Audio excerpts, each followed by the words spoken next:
So welcome everyone to the first ever Presidents and Leaders Roundtable for the Central East region of the UUA. My name is David Pyle. I am a member of the Central East Regional Staff, and I am the convener for this meeting, although I will not be the convener for all the meetings, because our intent is that these different members of the regional staff will be taking an opportunity to draw you all together into this virtual community on a regular basis. We currently have 15 participants in the meeting, both on video and off. I am going to hit the share screen button and get our program ready. Can you all see that? Yes. Yes. That makes my life so much easier. And I'm going to, so with that, I'm going to draw us to a chalice lighting. And I bring these words. People will know that I bring a lot of the readings I like to bring to workshops and trainings. I bring them out of our hymnal because I think that we often don't spend enough time with the depth that is in our hymnal. This is from the covenant section of our hymnal, number 471. It was arranged by L. Griswold Williams. Love is the doctrine of this church. The quest for truth is its sacrament, and service is its prayer. To dwell together in peace, to seek knowledge in freedom, to serve human need, to the end that every soul shall grow into harmony with the divine. This we do in covenant with each other and with God. So welcome everyone. I wanted to do just a greetings and welcome. I wanted to take a moment. I'm going to bring us off share screen for just a second and say it's wonderful to have you all here. I was wondering, we have a manageable amount at the moment, so I'm wondering if everybody could just quickly go through and say your name and what congregation you're here representing. So I'm going to start and call on people. Linda Sanders. Hi, I'm Linda Sanders. I'm with First Unitarian Church of Wilmington, Delaware. Thank you, Linda. And I have Heather. Hi, my name is Heather Edwards. I am with the board member of Unitarian Universalist Church at Washington Crossing in Titusville, New Jersey. Thank you. Welcome. John Fulda. I'm going across my screen. So, John. Okay, I'm John Fulda. I'm the president of the Unitarian Universalist Fellowship of Greater Cumberland, Maryland. Thank you. Welcome. John Solberg. I'm John Solberg, First Unitarian Church in Rochester, New York. I'm on the board. Welcome, John. Thank Evelyn you. Grimm. Hi, I'm Evelyn Grimm. I'm president of Channing Memorial Church in Ellicott City, Maryland. Welcome, Evelyn. I have someone, RJH.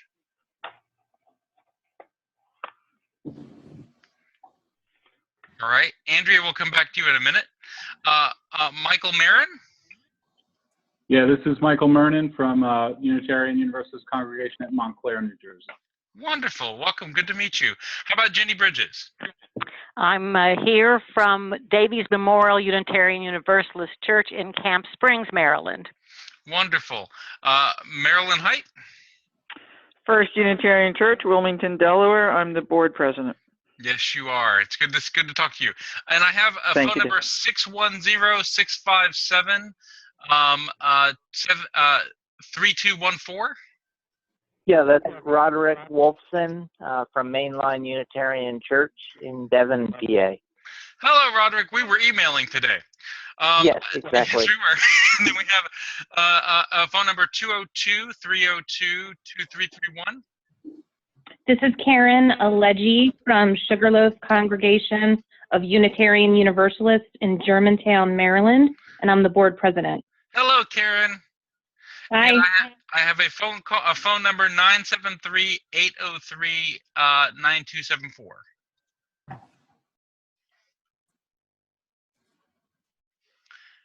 That's Michael Mernon. Oh, that's Michael Mernon. I'm on the phone also. Gotcha. Thank you. So it's greetings to meet you all. We have a couple members of our regional staff. One is going to be our featured spotlight regional staff person here in a few minutes. Can I say hey? Who is that?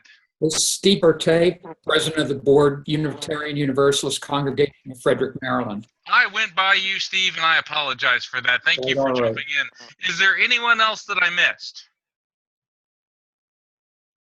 All right. So I want to invite one of our staff members who is not the spotlight, but could be the spotlight next month. Andrea Lerner, would you be willing to introduce yourself and let us know not only what area you serve, but also the program manager areas you cover? Sure. I'm Andrea Lerner. I serve congregations in the Metro New York area, and my program manager areas are ministerial transition and chalice lighters and annual program fund. Happy to be with you. So thank you, Andrea, and you all will get to know Andrea a bit more as we go on. I'm going to move us to our next thing. It's wonderful that you all are here with us today. So the purpose of this call, let me share screen so you all can see what I'm looking at. Can you all see that? Yeah. Yes. Yeah. So about, I don't know, it was about 6 months ago, we had a gathering of congregational leaders and board presidents and board members at Mainline Unitarian in Devon, Pennsylvania. And out of that meeting, we had a couple of things that were requested. And one of them was more regular opportunities for leaders to get together, to get to know regional staff a little better, to get to know each other a little better, to share challenges and ideas and things.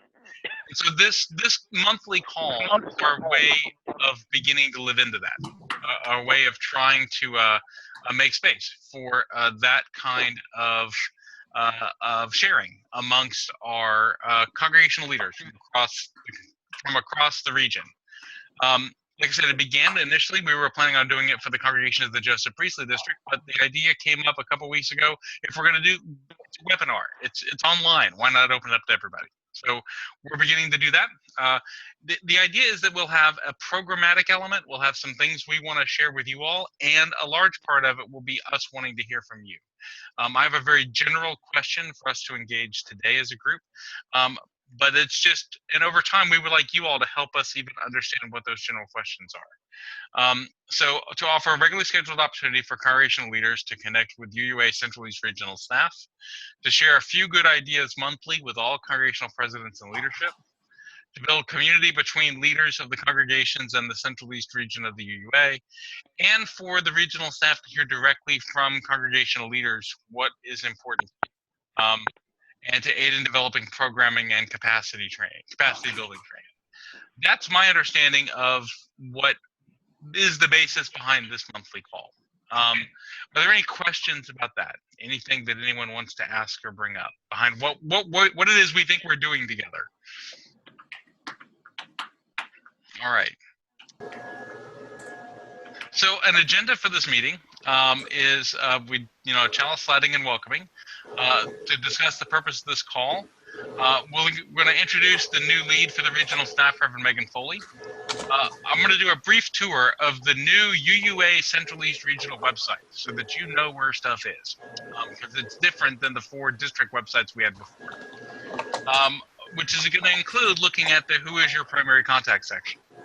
We're going to have an announcement for a save the date. I'm going to give you all a heads up about some changes that are coming to the Federal Fair Labor Standards Act, more about where you can get more information. I've got my 5 good ideas for your board. We'll walk through that. And then we're going to have just a question about hearing from all of you, what is an issue that your congregation or board is focused on? And then a closing words. We have never done this before. I have no idea how long this is going to take. My goal is that this will not go any longer than 90 minutes. And it kind of would, for your all's time, would love to get this down to where we can do this in an hour once a month. But I can't guarantee an hour today because we've never done this before. Any questions about the agenda? Does this seem like a good use of our time? If you have to leave, and I know that Reverend Megan Foley is going to have to leave to go do another congregational thing, if you have to leave, feel free to do that. You don't have to worry about letting us know. That's perfectly fine. It's an understood thing. And this is being recorded and will be sent out through our leadership lists so that you could watch the part that you missed. So with that, I'd like to take a moment. Oh, by the way, I have a love for PowerPoint. Did you all see the little bird fly off? Could you all tell that? In the Army, I claim that I have earned the PowerPoint Ranger badge. So I want to introduce Reverend Megan Foley, who is our new, as of July 1st, regional lead. Reverend Joan Van Beesler, who was serving as our regional lead, has stepped back to 80% to focus on some of the things she's most passionate about, and also to have more family and personal time. And so still a member of our team, and still a deeply supportive member of our team. But Reverend Megan Foley agreed to step forward and serve as our new regional lead. I'll let her talk about what that means. I've worked with Megan now since I took the job initially as Joseph Priestley District Executive, because she was coordinating and the director of our seminary and in-care program. And she is skilled in small church ministry, having served the congregation, our congregation, the Sugarloaf congregation in Germantown, Maryland. Has a Master's of Divinity degree from Wesley Theological Seminary in Washington, D.C., and an MA in Sociology from the University of Connecticut in Storrs. She was born in Oakland, California, and has lived around the world. She currently lives in Silver Spring, Maryland. So with that, I'll take us off share screen and let Megan visit with you all for a few minutes. Megan?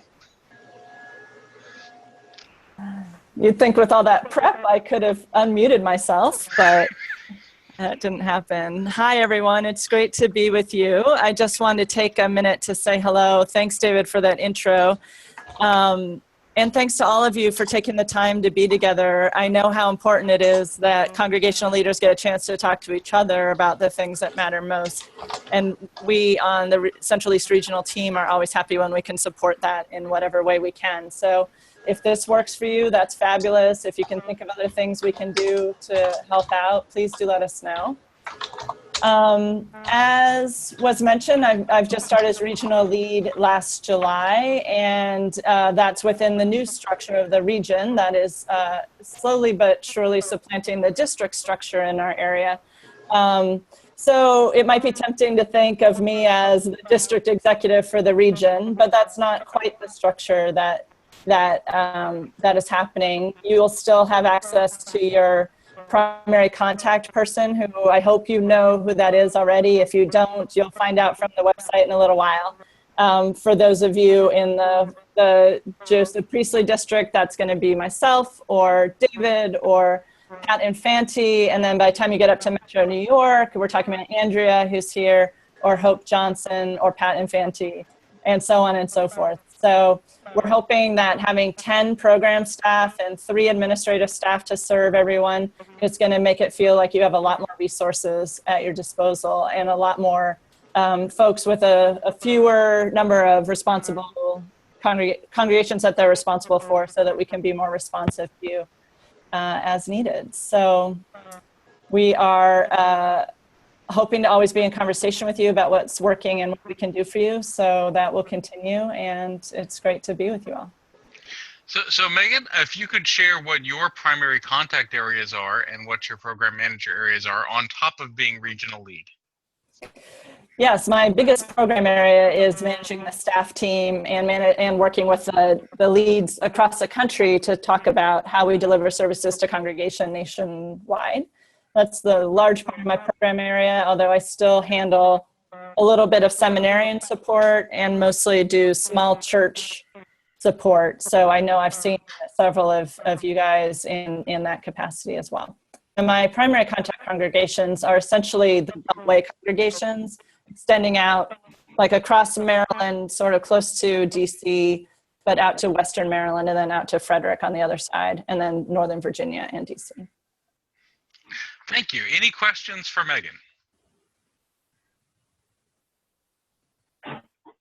If there's not, then thank you, Megan. We may actually, if we keep this up, we may actually make my hour goal.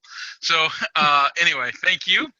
And Megan's going to be with us for a little while. She is going to need to head off in a little while, but she'll watch the rest of this call. And if you didn't pick up on this, I'm just going to be clear. That makes Megan my boss, right? just to be clear about the relationships, yeah. Yeah. So which is wonderful. So I want to take. I'm going to share screen for another second. Actually, I'm going to do something else first. Every once in a while, I get the technology a little. All right. Now I'm going to share screen. So I wanted to take a moment and share with you all one of the things that we have done as your regional staff is to move from having 4 separate district websites into having one regional website where we have combined all the calendars, all the information, all the programs from the 4 districts, who are all pictured there, the 4 districts that are still in the process of formally merging into the Central East regional staff. We've had a vote, votes to approve that process of regionalization, but it's all still occurring. And one part of that, occurring process has been over the summer building a shared website. So I just wanted to take a couple minutes and show you a few of the features of it. You can see that the first one is we're going to come back to finding your primary contact in a few minutes. In some ways, as we are moving away from a structure that relied on one generalist to a larger number of congregations, so one district executive supported by a team of specialists, to an idea that we are a team of mostly generalist consultants, all of whom have the capacity to help congregations the congregations are working with. What that means is we're moving from a structure where you had one district executive, such as me, who was serving 71 congregations, which meant I was mostly doing a lot of crisis management, to 9 primary contacts and one youth and young adult ministry specialist. And the primary contacts each having about 25 to 30 congregations that they're the primary contact for. The idea being that congregations don't need to be able have this. It's too much to expect that congregations would be able to navigate all the resources and support that is available to you by yourselves. What you need is one person whose number you have, who you know is the right person to call, and then we'll help you do that. We'll help navigate what those resources and support are for you. And that's the core idea behind the primary contact system. It also means that we, as your primary contacts, we know the congregations we serve as primary contact at a deeper level than we might know a larger number of congregations. Hopefully so that we can be more proactively engaged in supporting your congregation, more than being reactively engaged. And so we'll go into that in a little bit in a minute, but I wanted to show you, here is the new website. You can find it at www.uua.org/centraleast. You can also just put CER in there and it'll come up. And you can go to uua.org and find the email, find it that way. I will put it into the chat box a little bit later, the link, so that you'll be able to click on it. It has a couple of major components. And the first component is the programs page. And this is a listing of all the different major areas of programs that are offered by your Central East regional staff, including our program calendar, which there's another way to get to that. We'll talk about that in a minute. Our building capacity for authentic diversity programs, our religious education training programs, our Healthy Congregations training programs and resources, our Lay Ministry program, which is a program that has been very developed in the western side of our region that we're going to be bringing more into the eastern side of our region in the coming year. Our UU Leadership Institute, which if you don't know about the UU Leadership Institute, this is a wonderful thing. We're going to bring this as a good idea in an upcoming event. But this is our online, as I call it, seminary for lay leaders, where it runs, where it's an online school. Classes are far less expensive than the $70,000 I paid to go to at about $30 a class. And you're able to engage with online materials for leadership development and worship development and stewardship development and advertising. There's great programs every semester. Just to know it's there, you can click on it from the link. But we'll bring a presentation on the UU Leadership Institute later. Camps and Institutes, our Chalice-sided program, and we actually still have a page up about district assemblies that is going to become more, as we're moving away from district assemblies towards more larger regional gatherings in different areas. So that's one section. The youth programs, I won't go into it, but you can see we have the section on youth programs is there. I'll click on it, and we can see all the different elements of youth programs, including conferences and different types of trainings, and what our wonderful Goldmine Youth Leadership School. Another section on here is the events and webinars, which brings you to our events calendar. And this is a great resource for you. People always say, well, how did we not know what training was available? And part of that is it's all on the website. We as primary contacts also do our best to send stuff out to cluster and to congregational presidents and the ministers. But I also encourage you to every once in a while just come and peruse this. There will be, and it is in both regular calendar format and in an upcoming events format, so that you can see it in a list.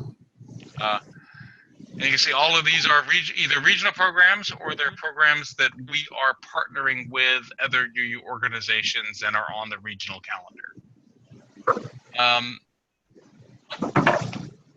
Lastly, I want to hold up our wonderful section on central.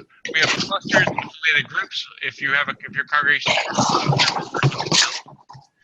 relationships related to those clusters, I'm going to mute one there we go.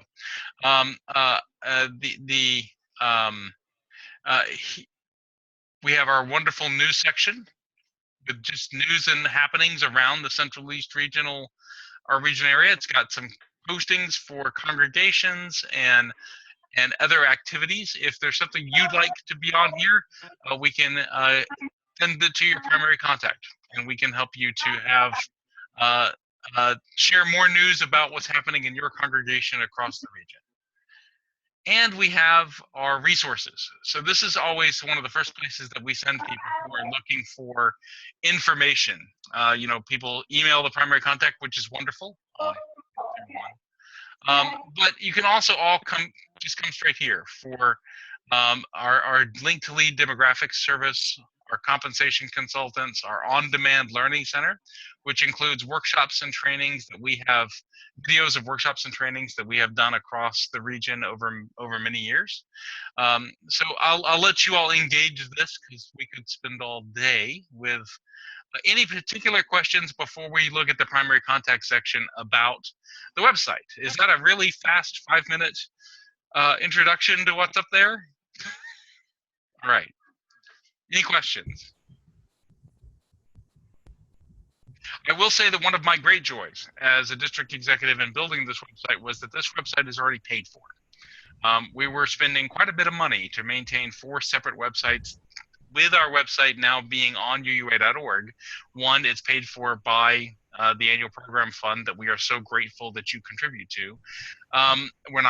But 2, it also allows for the UUA.org gets far more hits, far more national interest, and is rated higher by search engines. And so we're finding that our resources are being more easily found by being on a more a higher profile website than our district websites were.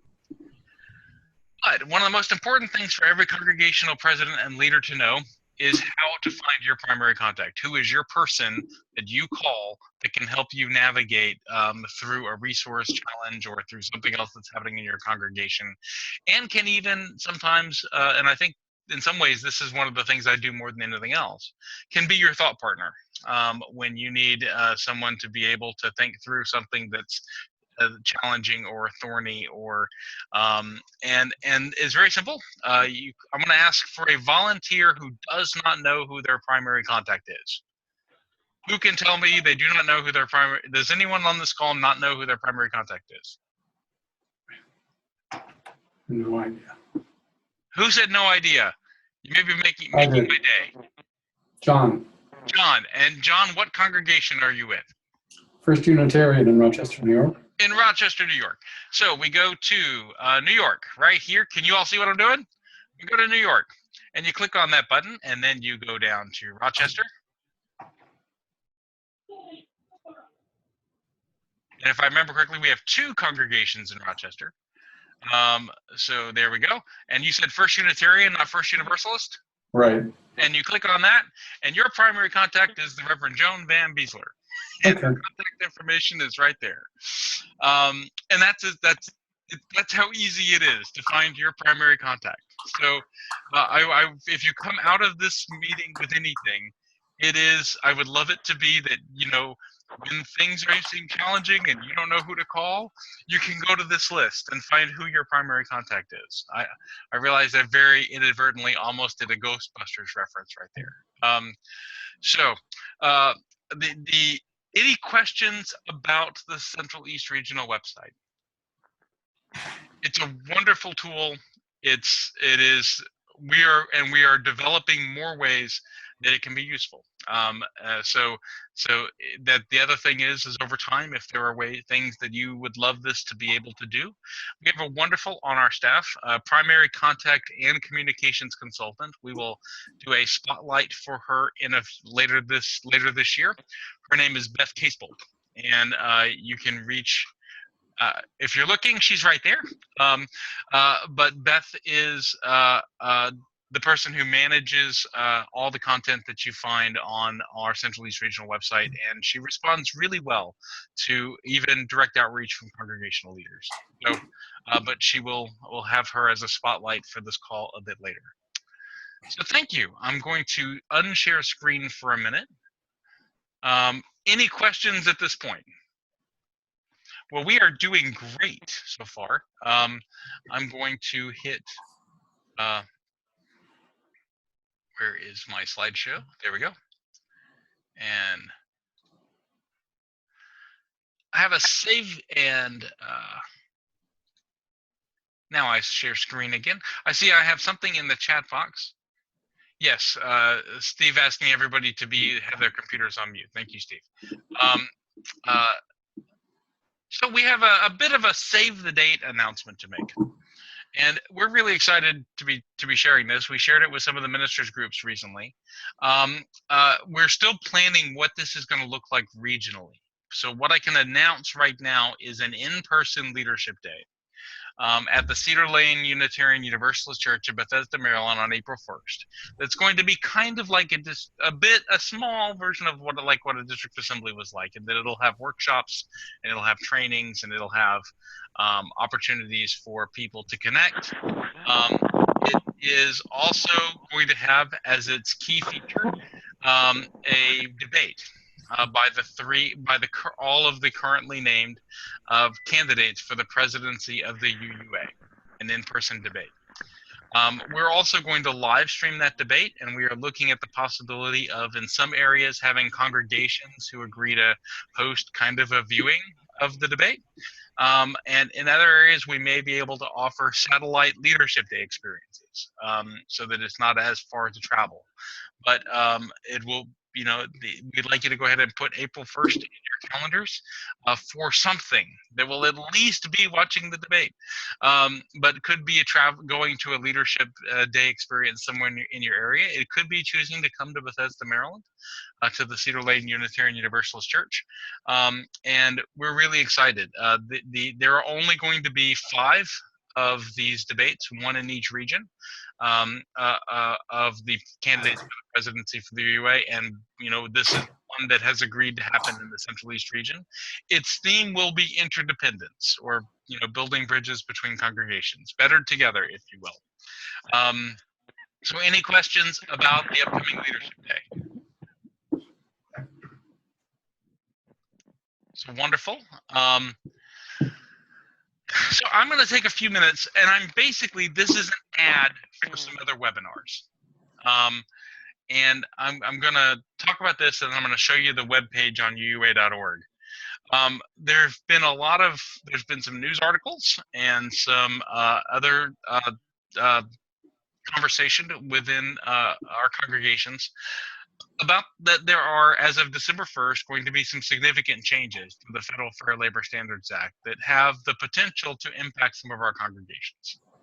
I'm not going to go into the full details of what those changes are, other than to say at its core, it's some church employees who have up to this point been able to be exempt from overtime and from hourly tracking and from some of the other, that have been able to be exempt employees are no longer going to be able to be exempt, because there's a few changes that are happening, but the big one is that the salary criteria for being an exempt employee is being raised from around the $26,000 range to around the $48,000 range. To be an exempt employee, there are several criteria you have to meet, and one of them is a salary criteria, and that criteria is being significantly increased. This is actually a justice issue. The salary criteria have not been increased since, I think it was the 1970s,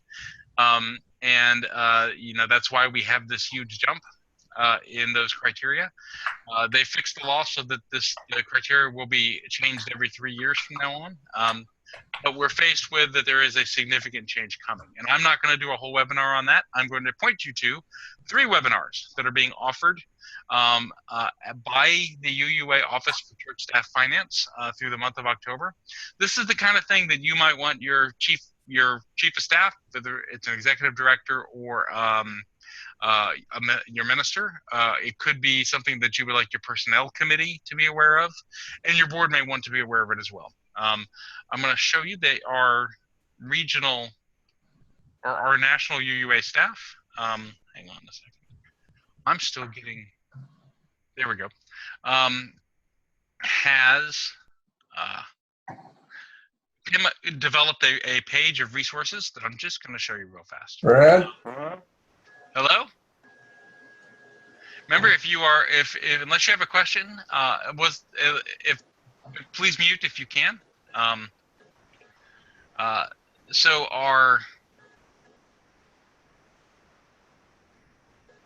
There we go.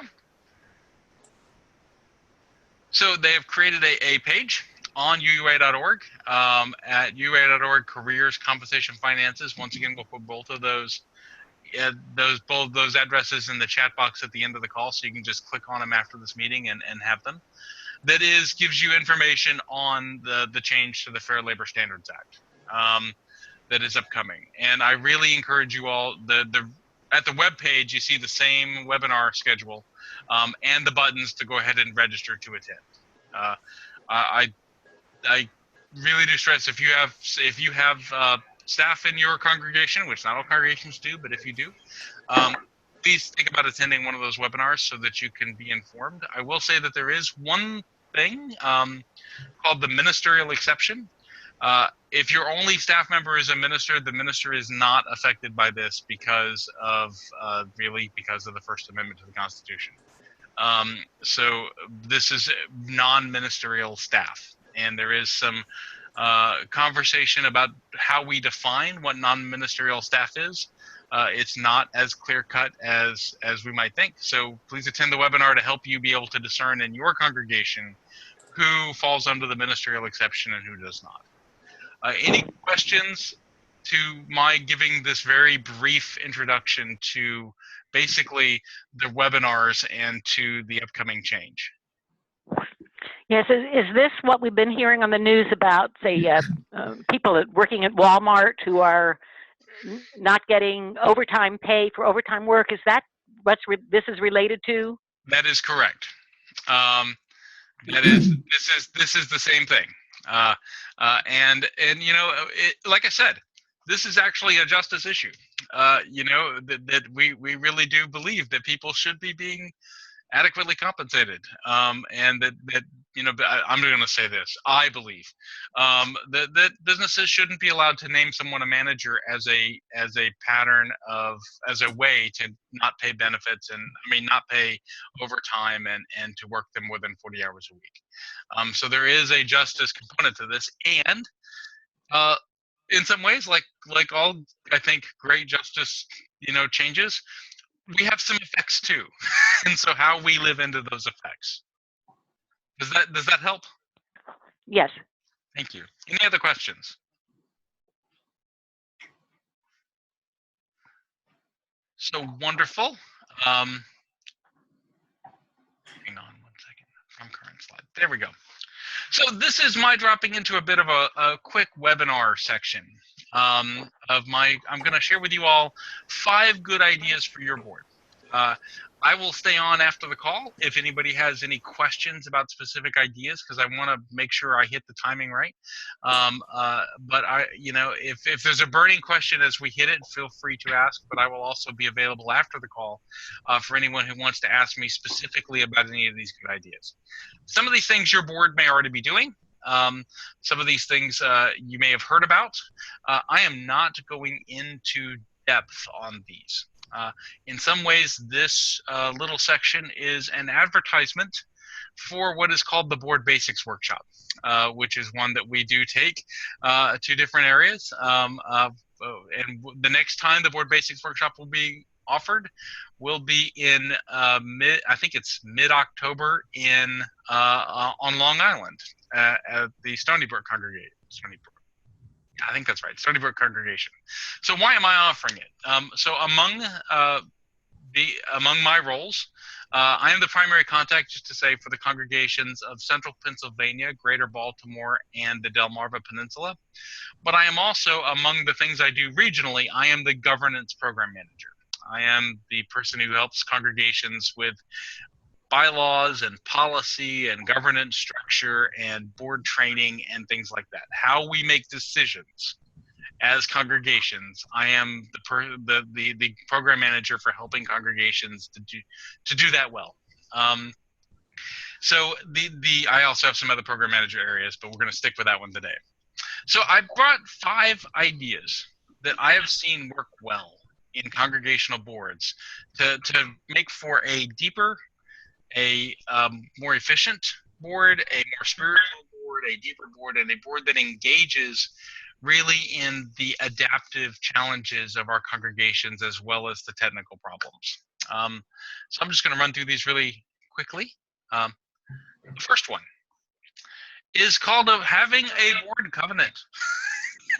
The idea that you know, we are in some ways, one of the conceptions of Unitarian Universalism is that we are a covenantal faith, is that we are bound together, not by a theology, not by a creed, not by even a shared history or tradition, but more that we are brought together by a sacred promise, that we are brought together by how we commit to what we've committed to each other. Even our congregations are brought together by a covenant that each congregation affirms with all of the other congregations of the association when your congregation became a member of the association. The part of that covenant most people know is the 7 principles. I'm going to remind people to mute if you're not. John, I muted you for a few minutes just so you know. So I'm just reminding. So the first one is how to have a covenant amongst your board. Serving as a congregational board member is a form of spiritual leaders. I often say that, it's even more than the ministers. In our polity, the congregational board members, you are the religious leaders of Unitarian Universalism in your community.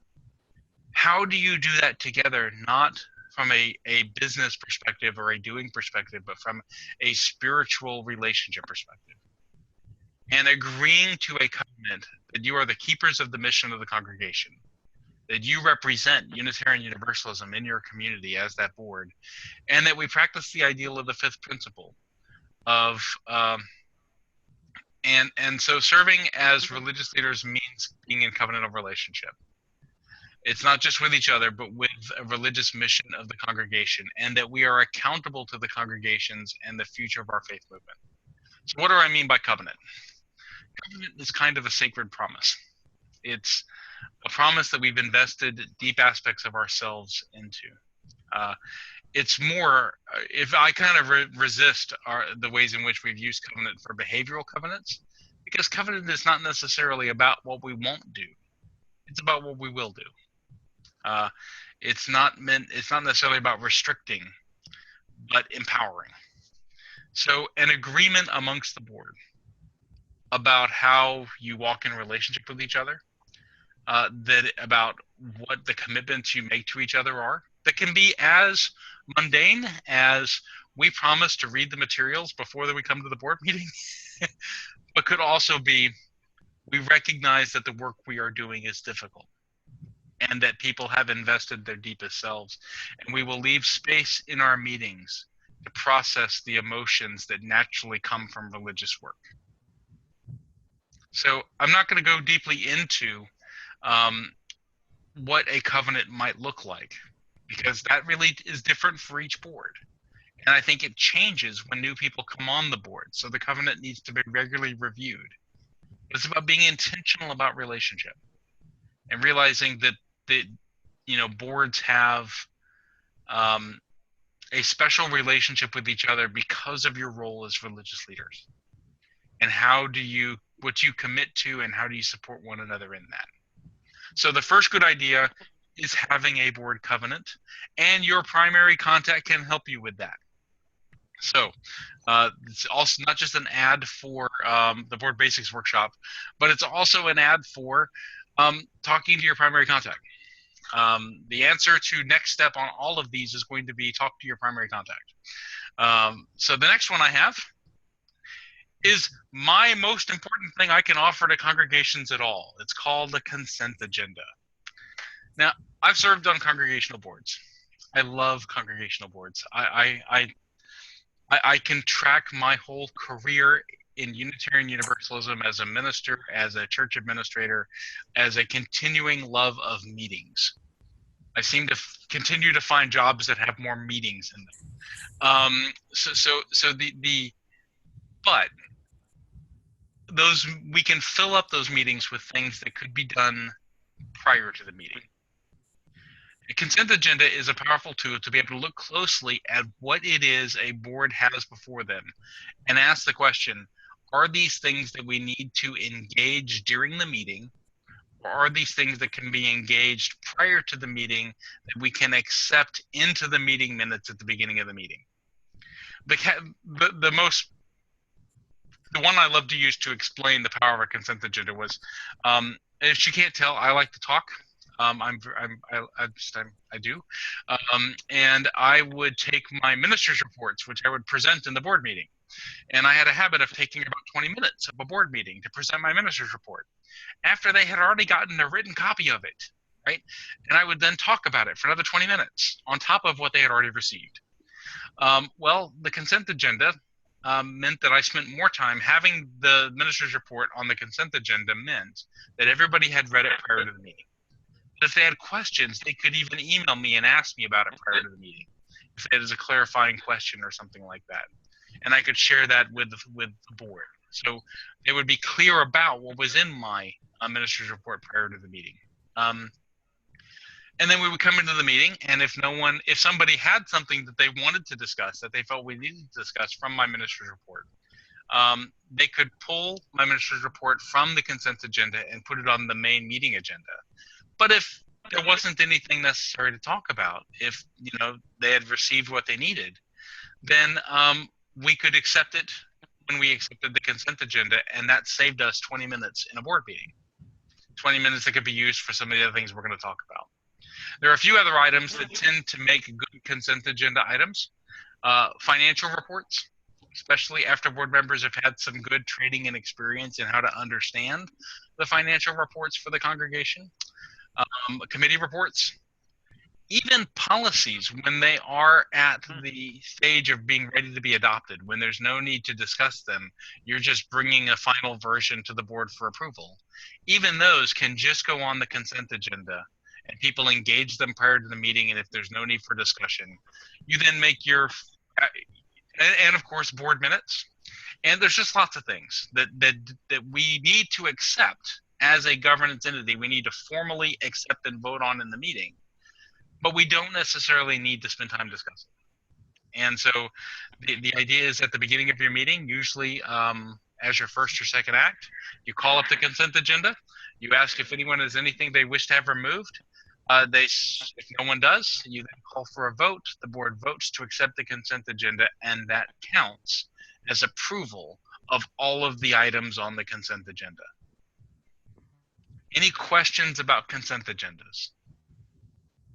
Once again, if this is something you're interested in implementing with your board, there's lots of resources online on how to implement a consent agenda, but also you can talk to your primary contact, who would be able to help you with that. And one of the reasons why you want to have a consent agenda and open up some time in your board meetings is so that you can do something like open questions, which is sometimes called open questions, powerful questions, or frame bending questions. And this is creating a specific amount of time in your board meeting to engage, usually between 20 to 40 minutes, to engage a question, to engage a powerful question about the nature of your congregation. These are questions that should be focused more on adaptive challenges. They're not really focused on fixing something. They're focused on engaging with the deepest values, mission, and vision, the major challenges that the congregation might face. The question would be published prior to the meeting, so members can think and reflect on it before they come. It said that you commit as a board that no decisions will be made about an open question during the meeting. Because I love Unitarian Universalists, I love us, but we are product-driven people. We love to have results. And sometimes that gets in the way of our being able to deeply feel, of our being able to deeply think, of our being able to deeply share. And so the idea behind open questions is there will be no vote about the topic of the open question. There won't even be a result. There is just going to be the board spending 20 to 40 minutes of its time focused on conversation about a major issue or a challenge facing the congregation. Some examples of an open question. What does the community need? What does the community around us need from our congregation? Imagine spending 20 to 40 minutes in a board meeting talking about what your community needs from your congregation. That's a spiritual, religious conversation. To me, so much better than, I don't know, who gets a key. I would far rather be in a board meeting where we talk about what our community needs from our congregation than who should have keys and who shouldn't. I'm using the key as an example. Another one might be, what might our staffing needs need to look like in 5 years? How might the changes we're seeing in our congregation mean we need to think about changing our staff? Another one might be, how might stewardship need to transform as generations change? An amazing, powerful question is, how people are giving is changing. How might that affect how we are? And a question from Linda Sanders. How do you record open question discussion in the board minutes? Our minutes are published to the congregation. Remember, minutes are only required to report what the board votes on, and there is going to be no vote on an open question. What I recommend for recording in a board minutes about an open question is what the open question was, and you can choose whether or not to record major points that come up in the discussion. But I mainly even recommend not even doing that second part. Just record that the board had a 20-minute discussion on the nature of what the community needs from the congregation, because this is not really about coming to a result. These kinds of board conversations are really about the board processing together and the board developing together, and looking deeply at what the congregation's identity is, what its culture is, what its mission is, and what its vision is. Linda, did I answer your question? Thank you. Linda gave us a hands up sign for those that are not on video. One of the congregations that I've worked with has been engaging with open questions for a while, and they wrote me. They like to email me what their open question is for each month, and which I love hearing, because it helps me as a primary contact to know what they're thinking. The most recent open question they had was, what does the movement for Black Lives require of us as Unitarian Universalists? Imagine that as a 20, 30, 40-minute conversation in a board meeting. So that's the third good idea. I'm going to move us to our fourth good idea, which is to take everything apart and put it back together. No, speaking as one board, speaking as a board. This is probably one of the more things that I think I've received the most pushback on from these 5 good ideas.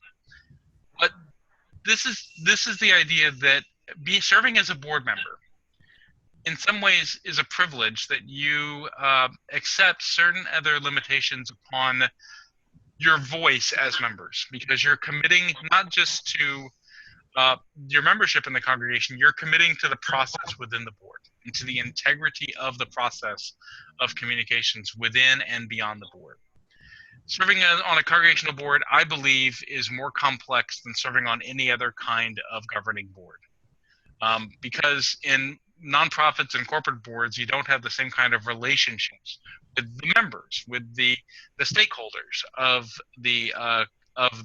say a corporation or a nonprofit that you have with your fellow congregants. And you have a different form of relationship. You have overlapping roles. You're not just a board member, you're also an RE teacher, and you're working on the building and grounds team, and your spouse is on the religious education committee. And the kinds of overlapping complex roles that don't exist in other boards. And so to live in that kind of environment, it takes a level of commitment to having your role as a board member, the communication that you do as a board member, be in line and in tune with that of the whole board. Governing boards need to agree on how they will communicate to the congregation about board decisions. That includes formal communications, agenda, minutes, linkage, availability, and informal communication. What somebody comes to ask you about in coffee hour, or what your spouse asks you when you get home from the board meeting and say, and asks, what did the board vote on the RE budget this year? And how did you vote? So just realize the complexity of, there's 2 main primary healthy styles of board communication. The first one is called Speak as One Board, and that is a commitment that board members make, usually in a board covenant, that whatever the decision of the board is, every member of the board will publicly support that decision. That as long as there was good process, and you hope that the board has good process, then even if you voted against, even if you were not in favor of a decision that the board voted to pass, you commit to supporting that decision as if you had voted for it. Because your commitment is to the integrity of the process, to the integrity of the board. This is a hard thing for some board members to do. The right of conscience and the use of the democratic process is often brought up for as a reason why someone would have trouble with the speak as one board model of board communications. It's often, and it is true that most of our boards do take minutes that record who no votes were. I actually don't recommend that. My recommendation is you record what the vote was in numbers, not in who voted what. But some boards have a different practice. The other is to speak to the process. So speaking as one board is you support, if you're a member of the board, for whatever the board, whatever decisions the board makes, you support what the result of that board meeting was, regardless. And you speak, you craft your public communications, both formal and informal, in tune with what that final decision was, which means you don't say something like, and I'm quoting here, you don't say something like, well, I didn't vote for it, but I lost the vote. Because that becomes a form of triangulation in the congregation. And that can then damage the way other people view the process of the board voting. The other one is the one that most of our congregations are more comfortable with. It's called speak to the process. And I've got a question coming in. Thank you all for knowing how to use chat. It's wonderful. Along these lines, are we about to move to stop citing individual names in minutes of the discussions of an issue? We're increasingly follow a consensus tradition, and that tradition, the group is responsible for the conversation. Roderick, I actually agree with the idea that sometimes minutes go a little deeper than they need to. And this is something I would encourage you to talk to your primary contact with about, knowing that at the moment I'm your primary contact. So, because Pat Infante is on sabbatical, so I'm the primary contact for Mainline. I would need to take a look at the actual agenda. But the issue here that Roderick is bringing up is some congregations in their minutes will track the flow of conversation with names. And I wonder if that is useful. That more to track the major points of the conversation in the minutes, rather than so-and-so said this and so-and-so replied with that. Because Roderick is right. We are, and we'll come to it, we are talking about engaging more with consensus process within our boards. And a consensus process needs to be able to have people have the ability to develop, have their opinions change, have the conversation sway. And what allowed alignment between the board and I think ET means executive team? These groups need to speak with one voice. It would be hard for me to answer that unless I knew your governance system, Linda.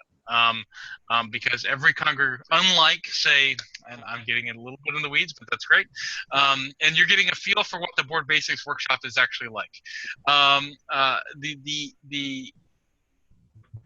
The answer that I would give in short is yes, and it depends on how those two entities, your executive team and your board, are structured. So that's probably not a satisfying answer, but we would need to have some conversation about that.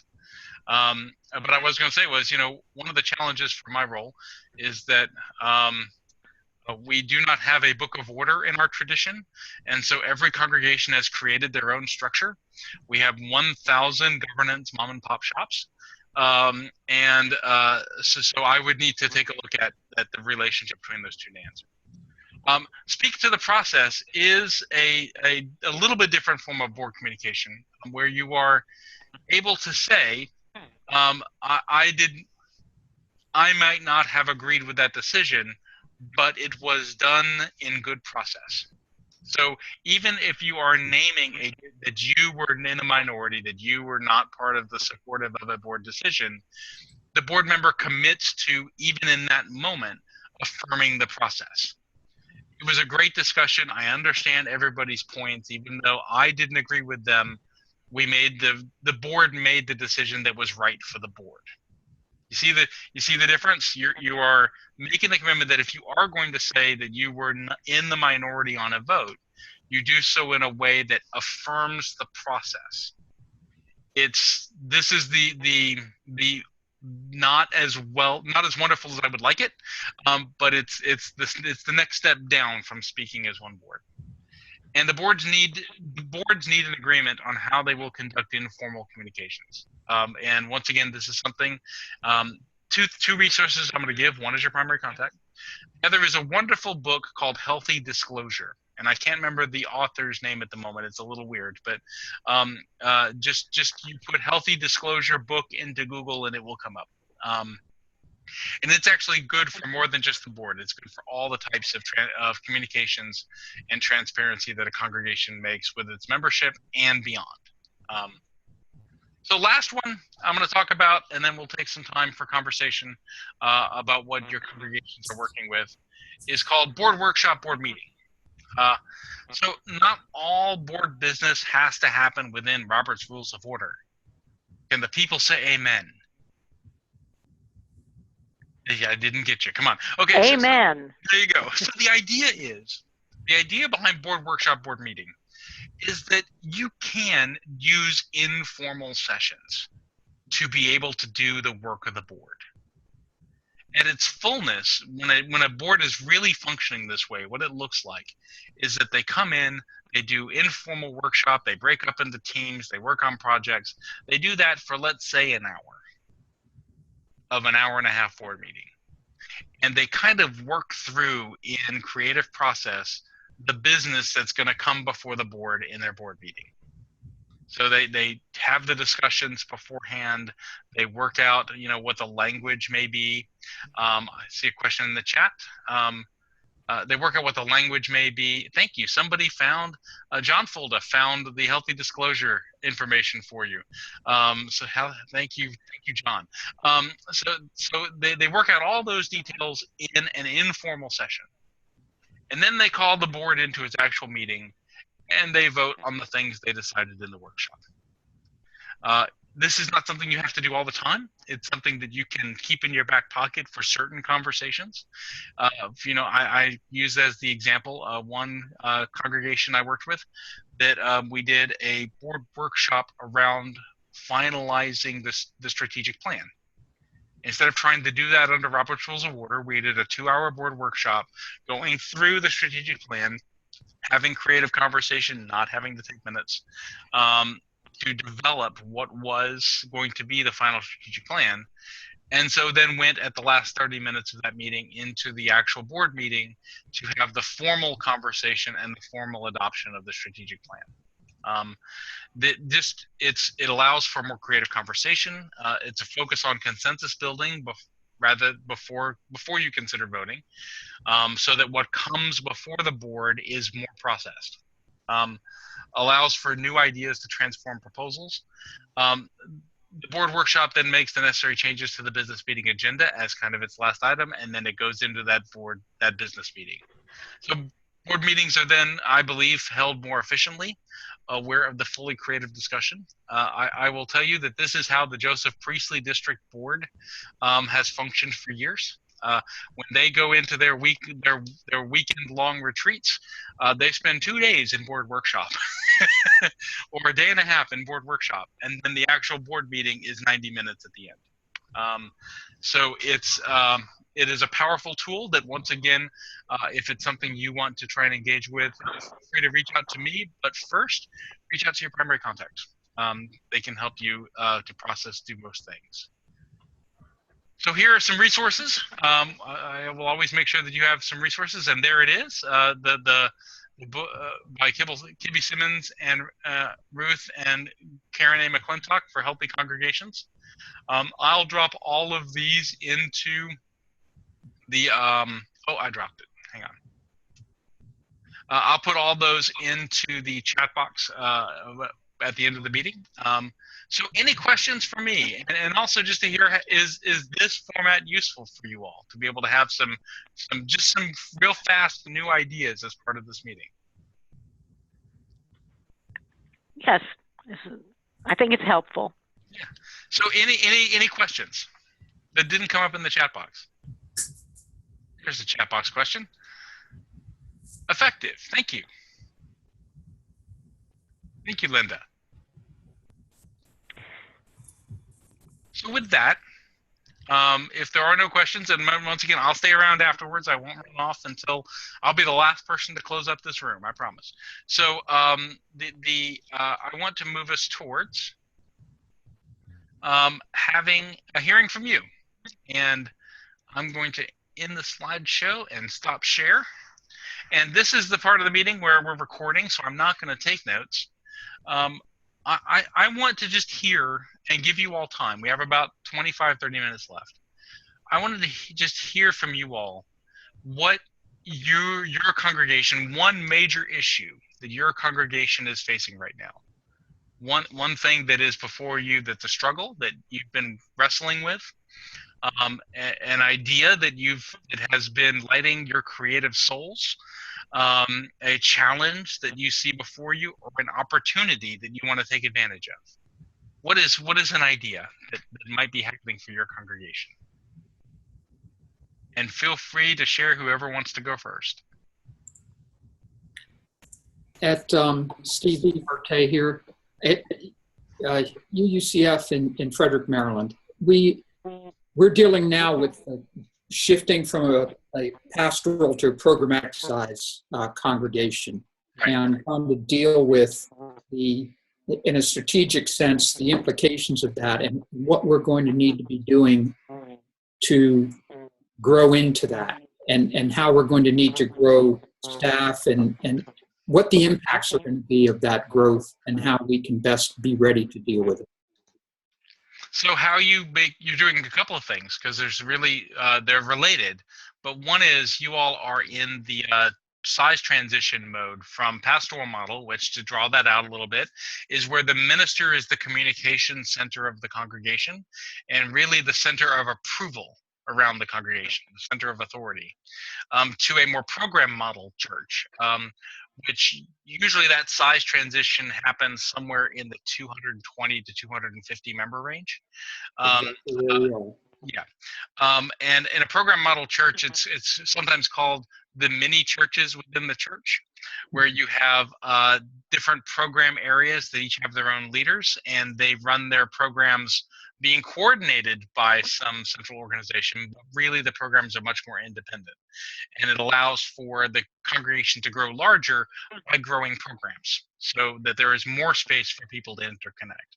And and with that comes really the question of a change in identity about the nature of your congregation and how people know each other in the congregation, and also a question of authority about how things get approved and how communication happens. Does that kind of capture your experience, Steve?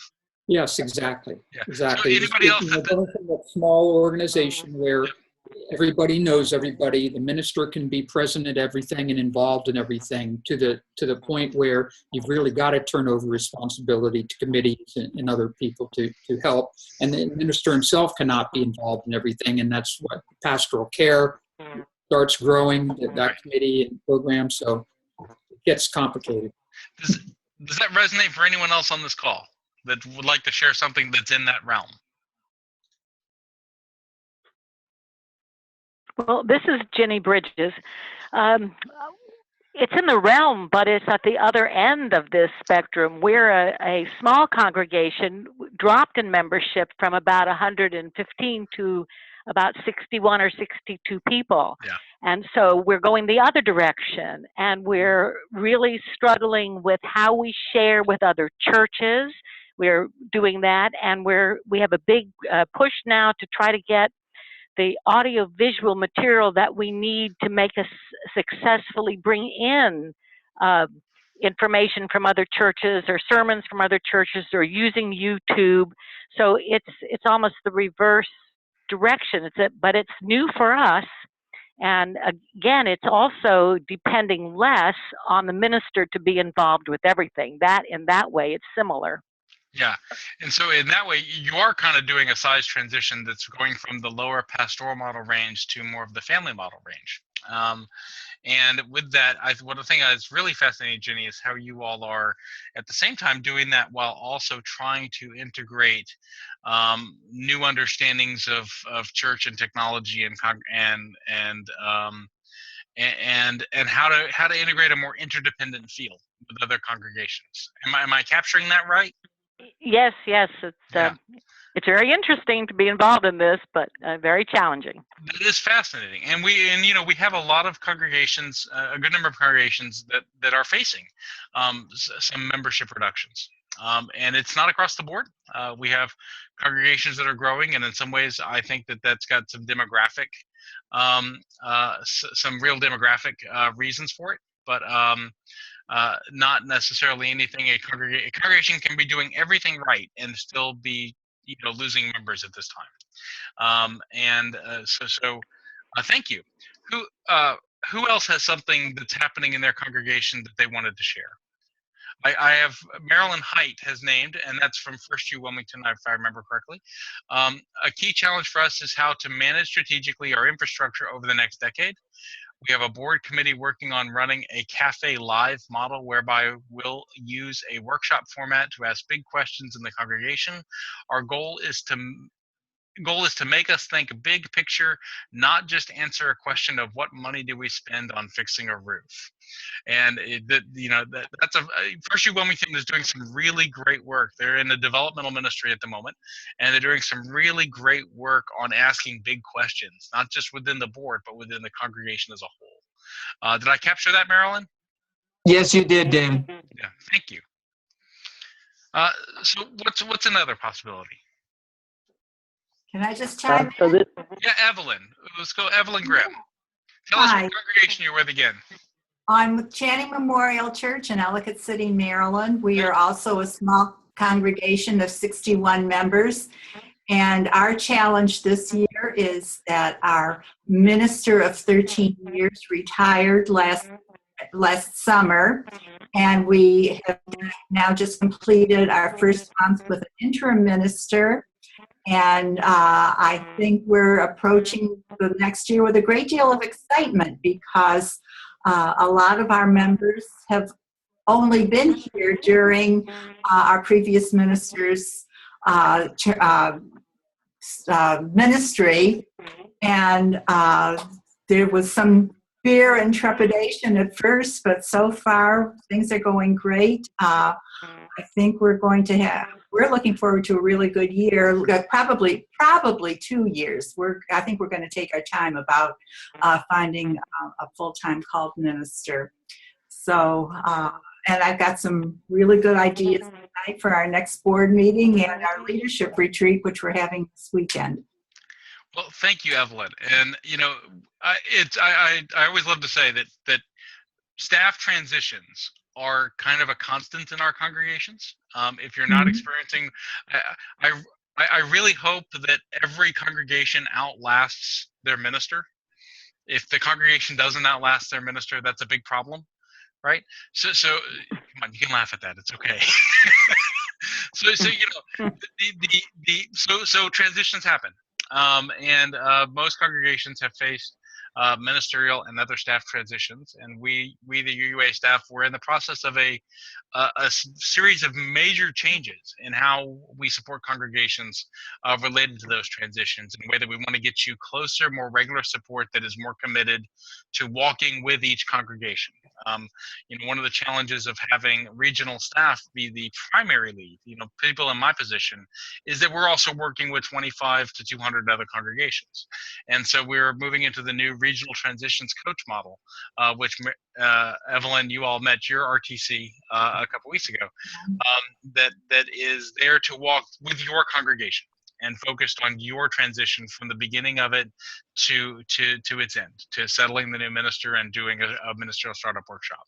And I'm really excited about that program. And it means I get to be more creatively involved as your primary contact. We're really excited about that transition. We're also creating a new website. The 1980s website that we've used for ministerial transitions for a while is going to be going away, and a brand new designed model that we helped appropriate from the United Church of Christ and change the logos on is they developed it, and we got permission to use it.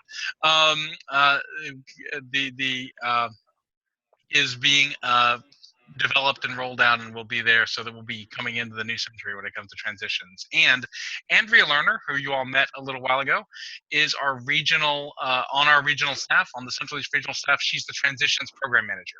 And so just so you all have that name. So thank you, Evelyn. Who else has something they want to share that's happening in your congregation? John Folba here from the UU in Cumberland, Maryland. And Situate, we're a fellowship that's got about 40, 45 active members. And it has been steadily decreasing over the last 10 years. We've kind of, we don't have to worry about our religious exploration program because we don't have any kids. So I would put us I would say we're in a series of fragile exploration right now. And by that I mean, with the congregation our size, we're spread really thin as far as key people doing various roles. And if a person doesn't have it, like for example, at one time we had a green sanctuary program. Well, that person left, so now we don't do green sanctuary. From a financial point of view, we're quite vulnerable in the fact that we're kind of just making budget. Our annual budget's about $26,000, but the building's paid for. So we're covering operating costs. But when you're looking ahead in terms of our revenue, if any one of a couple, I would say there's probably about 4 or 5 key donors that are keeping us financially solvent. And if anything happens to one of those key members, and eventually something will, the question is, how do we maintain our programming level and support ourselves financially? Now, I think we're very comfortable in terms of what we're doing programmatically. For example, we had a new member came in this past summer. We wanted to do social action. He's taken over. We have a wonderful active social action program. So there's a wonderful sense of ownership among the congregation as far as doing things. I don't think that's our issue. Right. And we're not getting lost in the pie in the sky long range planning. It's very much what are the needs that we have and how do we respond to those. In terms of board process, we're family based. Our decisions have been consensus. I've been the board president for 3 years. There's only been one vote during those 3 years when we had one person who dissented on one issue, and that's it. Yeah. So in terms of the trying to build harmony among the board and speak with a voice, we're quite comfortable there. But I think Cumberland area was the 7th poorest city of our size in the United States. There's a lot of out-migration of people from the area. I mean, it's Appalachia. We are economically challenged. People are leaving the area, and so you don't have the population base to draw on. Yep. We are geographically isolated, and our nearest neighbors are Hagerstown to the east and Morgantown to the west. Now we have met with Beth Scasebolt, our contact. Beth has been quite helpful, I think, in understanding that what I call small isolated fellowships have a unique set of needs. And I'm listening to today's presentation, and certainly the process that you gave, David, on some of the tips on board process were helpful. On the other hand, there's a lot of stuff in there about I don't really care about minimum wage on the staff because we don't have one. Right, exactly. So there's a number of issues that are very important to large congregations or even medium-sized congregations that we could care less about. And so it's trying to focus on those kind of issues, but what can help our needs. That's where we are. I hear you, John.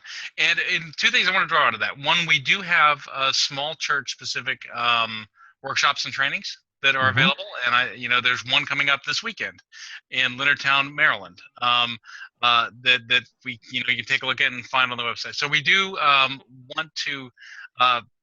We do realize that a lot of our congregations are smaller, geographically isolated congregations who do face specific needs. And one of the great things about Beth Casebolt is that she is a specialist and is working with congregations in those areas, in the smaller congregations. But I also want to draw that there are some things that are very similar. And the idea of budget and stewardship fragility of congregations being reliant upon 2 or 3 or 5 or 6 large donors, and the fragility that makes, that if something happens to that large donor, how that can disproportionately impact the congregation's budget picture. That is something that is shared, I think, across the majority of our congregations on all sizes. And so thinking through how to diversify the congregation stewardship portfolio, how to, we are currently working to bring a workshop by Stewardship for Us, which is the UU approved stewardship consultant firm, on that diversity of your stewardship base. But you're right, you're speaking to a lot of the issues that are the smaller congregations face in particular. And we do have 2 specialists on our regional staff in the smaller congregations that I want you to be aware of. One is Beth Case Bolton, your primary contact, and the other is Reverend Megan Foley, who is the new regional lead. And so we specifically, in part, have a regional lead whose specialty is in the issues that face smaller congregations. Let me address one point, David. Let me one point I might address, that it's kind of a catch-22 situation, because the number of members in our congregation are allergic to fundraising. I get you. They've come here because they've been in churches where money was preached. Yes. And they were expected to pay their tithe or whatever you call it, and they didn't like that. And so we make a conscious effort to avoid talking about money whenever we can. We have one big fundraising a year, and that's it. Yep. So I understand there's an interesting balance there in terms of how do you generate revenue. I think our experience on the positive side, what we have found very effective, we are a tithing community when it comes to social outreach. As I said, our annual budget was about $27,000. Last year, of that, $3,000 went to organizations outside in the community that we designated each one. So when you have a specific cause, and when you focus in and say, we need some help on this, as opposed to coming across as a fundraising issue, it's we want to help these folks. Can you help out? That seems to work. I got you. But when you have to pay the regular bills, and we need to pay for the heating and air conditioning, it's not there. Thank you, John. I want to hold up space for if someone else has something they'd like to share that's a major concern for their congregation, something that you're working with or an opportunity you're drawing towards. Michael, if you would like to unmute, or okay, there you are. The risk of using the phone and the computer. It is. Go ahead. Yeah, I'm from UU Montclair, and so we are in search this year. We're in this second year of a 2-year interim, and we are also dealing with the fact that we have a full-time associate minister who has broad responsibilities with RE and other aspects of congregational life, who's also retiring at the end of June. Right. So we're going to immediately be dealing with figuring out how we're going to restaff ourselves. And along with that, we're taking a big, deep look at governance. So we really got a lot of balls juggling in the air at the same time. It's very challenging. It's very exciting. But we have a lot of anxiety in the congregation. We have a lot of anxiety on the board, and we're trying to manage that. But this is very helpful. This is useful, and I'm glad we're doing this. And transitions are anxiety-filled times. And one of the things that I like to say is that there is no non-anxious presence, and there is no non-anxious congregations. The only non-anxious congregations are the ones that no longer exist. So, anxiety is a part of human life and a part of congregational life, but there's a particular flavor to the anxiety around staff transitions. And in particular for a congregation where both of your ministerial leaders are transitioning in at the same time period. Am I right, Michael, that Justin Osterman is your all's interim senior minister? Am I remembering that correctly? That's right. That's correct. You're correct. Yeah. So you all do have a wonderful, interim that's helping you all, move through that. But we're having a great. Yeah, go ahead. We are we are having a great interim experience. It's a lot, we have a lot of challenges, but we're really, the board is really enjoying the interim period. And what I wanted to hold up there is that, it's a naturally anxious time, and the anxiety is useful. Sure. The other thing I wanted to say is there is a gift in the issue that you all are working with, in that, one of the hardest transitions that we find for ministers is the associate minister that has been there has a longer tenure than the senior. And that relationship dynamic, and you all are going to be avoiding that. You all are going to be bringing in an associate who knows which senior they'll be working with.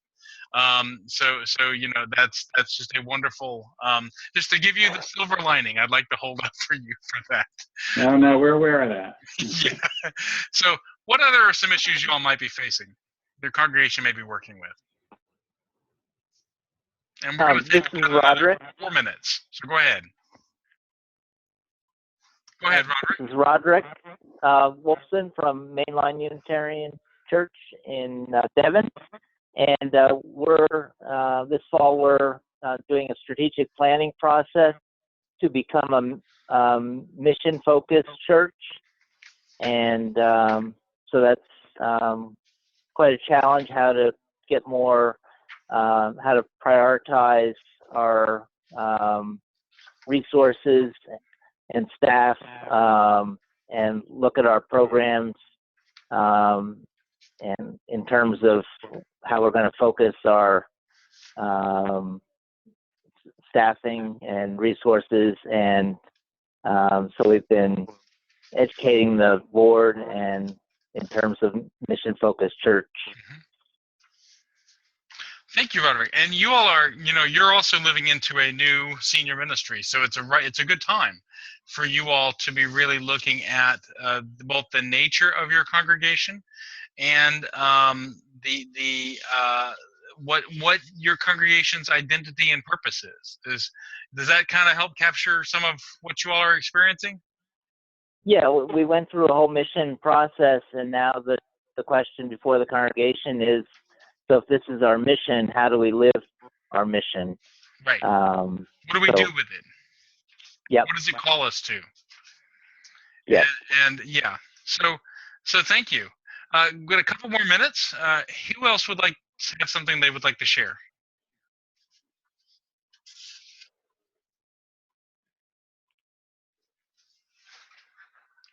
So go ahead.